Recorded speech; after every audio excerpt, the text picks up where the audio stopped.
We'll go ahead and start on second segment. Appreciate all of you attending today. My name is Matt Bryan. I've been working with the NIMS process for the last 10, 11 years. I actually work with it a lot, involved with the incident management team for the state of Illinois. The lead planning section chief for the state of Illinois, so I'm an asset that we talk about with the NIMS process. And the structure, and we'll talk about some of the structures here during this part of the presentation. So we're going to talk about the features of the incident management system and why this, the incident management system, and we were talking before the break on when we work with our organizations, why or how do you plug into that on a local level? One of the things about the NIMS process is this, and some of the fundamental processes.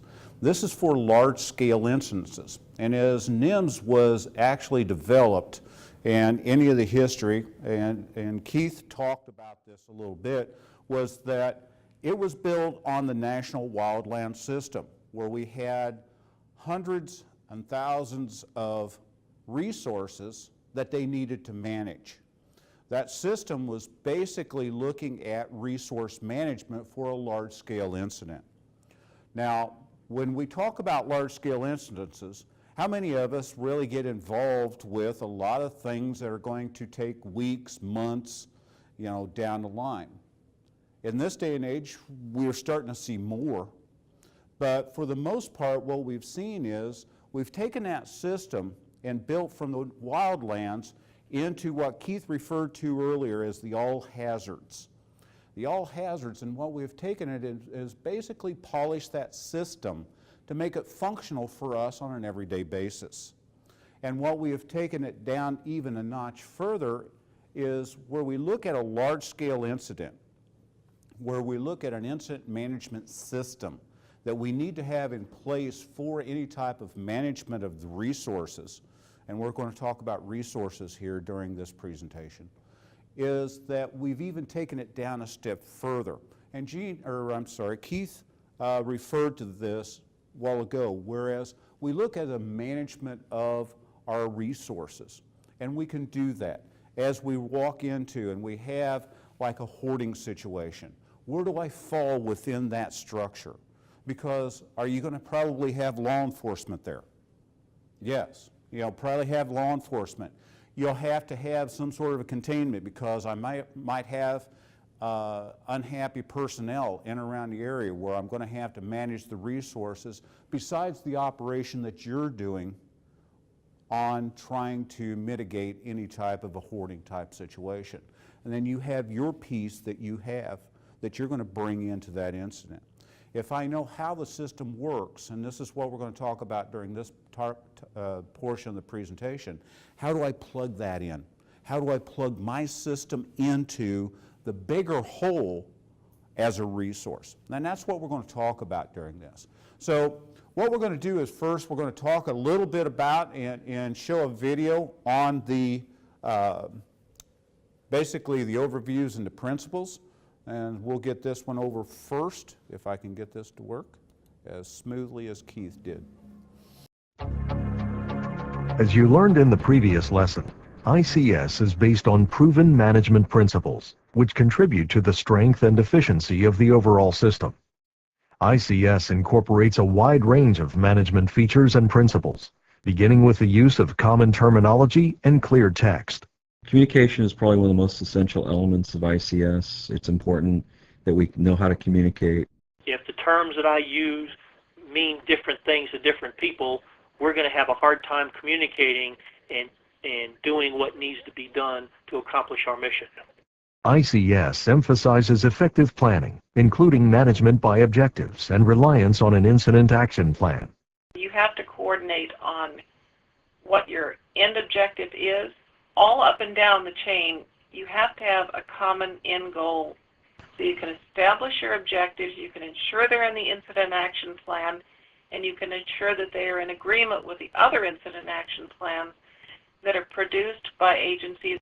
The ICS features related to command structure include chain of command and unity of command. One of the benefits is it gets all the different organizations working under the same framework. ICS helps ensure full utilization of all incident resources by maintaining a manageable span of control, establishing pre-designated incident locations and facilities, implementing resource management practices, and ensuring integrated communications. ICS supports responders and decision makers through effective information and intelligence management and helps establish a common operating picture. So common operating picture is a critical thing that the Coast Guard's been working hard on recently for ourselves, because it's something that helps us maintain a better operational picture. And it's more consistent across the board, that everyone up and down the chain of command and across to other agencies understand the same picture. ICS counts on each of us taking personal accountability for our own actions. And finally, the mobilization process helps ensure that incident objectives can be achieved while responders remain safe. To have NIMS work effectively, it's got to be top-down support. The ICS features covered in this lesson form the basis for effective team-based incident response at all levels. So this gives you kind of an overview of what we're going to be talking about during this segment with the ICS principles and how they actually operate and how you can work within the structure of the incident command system. So these are the points we're going to go through. We're going to look at the standardization or common terms. We're going to look at the command structure and how that's basically established and how we work under that. We're going to look at the planning and the organizational structure, which now becomes imperative of who do I answer to on any type of a large-scale incident. So that's one of the most important things we want to talk about during this section. We're going to talk about facilities and resources. It's kind of important to know where I'm going to be, and specifically if I'm looking at doing hoarding situations or something such as this. When I'm involved with that, do I need facilities that are going to be set up where I can take these animals, or I can move these animals prior to it? We don't want to, take them from their location of the hoarding site and then put them in the transport cages and then go, okay, so now where are we going to put them? Okay, so we kind of get wrapped up in that. So understanding what facilities we're going to have prior to that, and as Keith talked about, some of that pre-planning, how I can get those animals away from that environment and get them into a better environment themselves so we can start caring for those. We look at that communication piece and that information management. There's a lot of information that is out there, is there not? This day and age, when I was growing up, we had radio and TV when the TV worked, okay? Now, what kind of systems, what kind of information are you looking at? Those of you in the room that are the younger generation, as I say, anything that's less than 30 is the younger generation for me. What are you having to put up with now? Facebook, Twitter, BuzzFeed, Periscope. You have so much information out there that is deluging you with almost information overload. And anytime I have any incident such as an animal cruelty or a specific situation with a zoo or anything of a situation that somebody thinks that needs to be in the public eye, is that spread across a lot of the social medias, okay? And we start seeing that. So how do we look and manage that information? We're going to look and see how that works. And we're going to talk about professionalism. As much as possible, we try and be professional as possible, okay? And when we get into situations that we tend to deal with in animal cruelty or any type of handling of animals and stuff, sometimes our emotions override our common sense. And we're going to talk about really looking at that and trying to stay very professional in a situation such as that. Because what is going to probably be there that is going to be our worst enemy? What you're shaking your head, yes. Picture in a hoarding situation, you just go in there and just see what these animals look like, and I can see you not being happy about it. And somebody is probably going to be there doing what? Videotaping. Right. You know, I always love this anymore, okay? What do we always have? People are doing this anymore, okay? You know, we have what they refer to themselves as videographers, okay? Well, you know, are you going to probably see things, if you're not professional in your approaches, are you probably going to show up on the 6 o'clock news? You have the high probability in this day and age. So we're going to talk about professionalism and how to work with this type of situation and things that you should think about. Okay? So first part we're going to talk about is common terminology. Why is it so important that we have common terminology across the board? Why would you think? To take care of any communication problems. Some people might not understand some of the codes that other people could use. Very good. I was a law enforcement background, okay?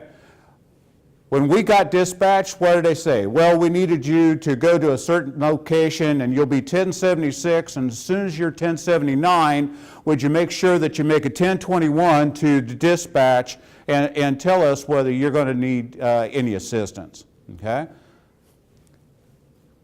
What did that tell anybody outside of the police realm or the fire realm or anything else that weren't very versed on the 10 codes? It's like, would you go to that location?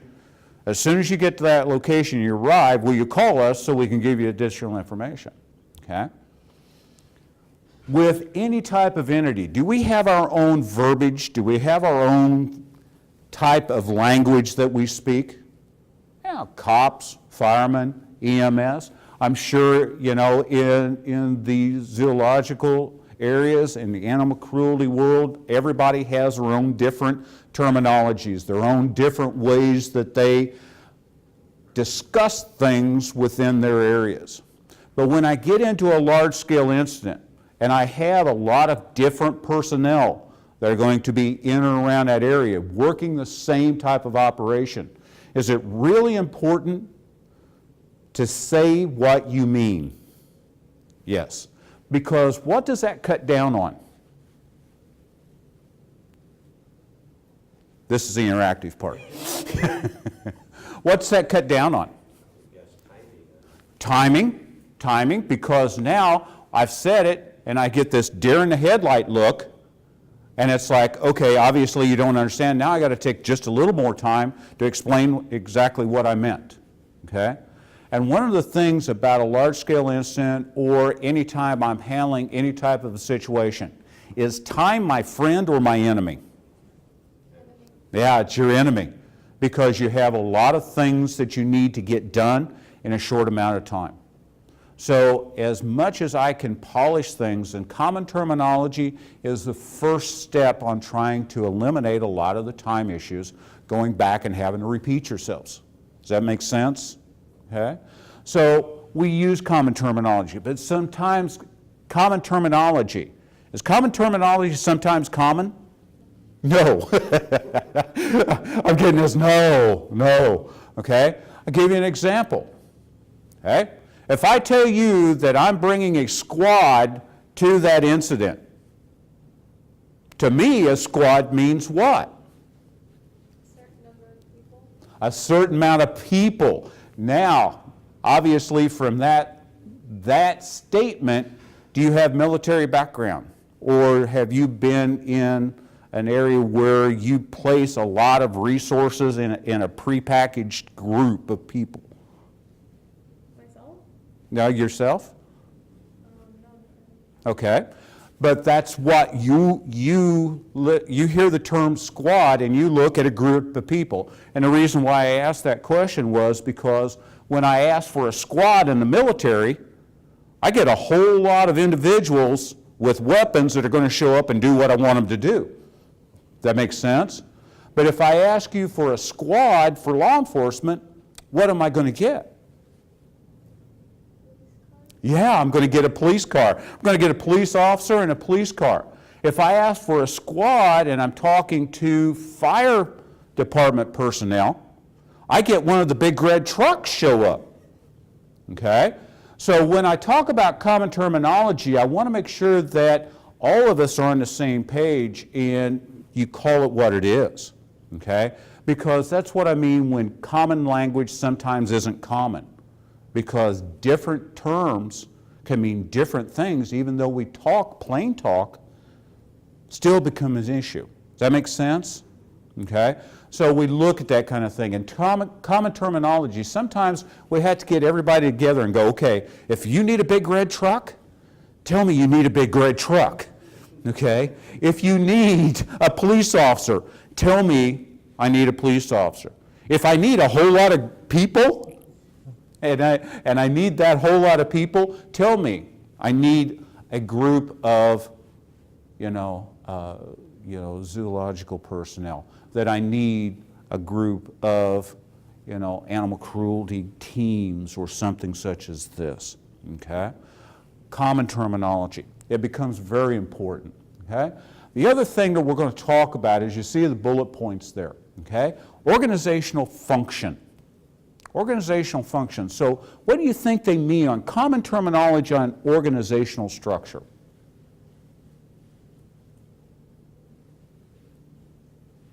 All right, so when we talk about organizational structure, think about this, okay? In the military or in any type of a structure, do they have terms that they use for their organizations? Sure. And could they be different than what you're used to on, say, the civilian side of it? Sure. Okay? So when we talk about our structures or our organizations themselves, these are the things that we look at. We want to call them to what they are, okay? Not what we perceive them to be. We look at instant facilities. Okay? We want to make sure that everybody is on the same page with what we're calling them. Okay? So a while ago, you were talking about the hoarding situation. Okay? With us, hoarding for you, animal cruelty, looking at a large, hoarding for myself, and I'm pretty sure I know where Keith was going. How often do we see these TV shows now on hoarders? Okay, and it's like, okay, how are you thinking about, an individual with a lot of stuff in our houses? Those are the things we want to make sure that we're on when we're talking about hoarding. Okay, hoarding to you is different than hoarding to us. And that's where that common terminology sometimes can get us caught up. Does that make sense? Good. All right, resource descriptions. Okay? Resource description. We're going to talk about resources here in just a little while. With resources themselves, okay? We are a resource. We look at it and say, I need resources for this situation. I need cages, okay? Or I need transport, modes of transport for the animals, okay? I need, vehicles to transport those. I need this. We are a resource too. And that's one of the things we tend to forget about, that we are resources and how we're going to manage those. And we'll talk more about that. And position titles. For the most part, civilian world doesn't have a whole lot of problem with this. Position titles. And we're going to talk a little bit more about it here in a little while, but position titles, I can tell from a position title what function that person is going to do within an incident. Because if I see and I talk about an individual who's going to be an incident commander, okay? So most common An incident commander is going to do what? Command. There you go. So if I know that incident commander, that's going to be the person that is out there making those decisions. Does that make sense? But now is where it gets really interesting. If I talk about the structure, and we're going to talk a little bit more about it a little later. If I tell you I'm looking at an officer, in the incident command system, if I'm looking at an officer, by common terminology itself, that's somebody that's going to report straight to that incident commander. That officer has that direct link to that incident commander, and they're part of that command staff personnel. Okay? We're going to talk more about it in the lecture itself. If I tell you that I am a staff or a command staff, okay, like a planning section chief, an operations section chief, those are the individuals that are boots on the ground on that incident, managing that incident for the most part. Okay? So those are going to manage different pieces of that pie on that incident. And we're going to talk more about that later. So knowing those names, knowing those pieces and common terminology, I know that when those individuals come into play, where they fall into the structure and where they report to. Okay? All right. So, we talked about the command structure itself. A while ago, made the general statement just a minute ago. Okay? If I know somebody's in command, we know that they're going to direct all these resources on what they need to be doing. Okay? When we get into the incident management system or the ICS system, that incident commander sets the objectives or sets the tone for that operation. So that individual has total responsibility for everything that goes on that incident. That is why it's so imperative that when I become an incident commander or I come into a situation where I'm in that command role, as it talks about up there, you know, some of the elements, directing, ordering, controlling, and explicit statutory regulatory or discretion or delegated authority to that. I have to be able to manage all those resources. But to manage those resources, I have to give them what? Direction. Okay? And that's where those objectives for that incident is. That's that incident commander's role. Okay? So that incident commander looks at this. This is the objectives we're going to set, and this is what we want to do. Now, do we get that even though we're not on an incident? Do you get that on an everyday life? Sure. We go into work, and what do we get? This is what we need you to do today. Okay? Not only do we know our role as we go into any type of work that we do, okay? But we also know we have tasks and duties based on what that incident commander or our bosses wanted to do.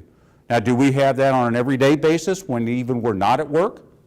Yeah, sure. When I go home, do I have a boss? Yes. And does she have tasks for me? Yes. All right. So we work with this system, and it's not just a system that works on on a large-scale incident. Do we work some of these pieces even on our everyday lives? Sure. All we do on a large-scale incident is kind of bump them up just a little bit more. Okay? Does that make sense? Questions? All right.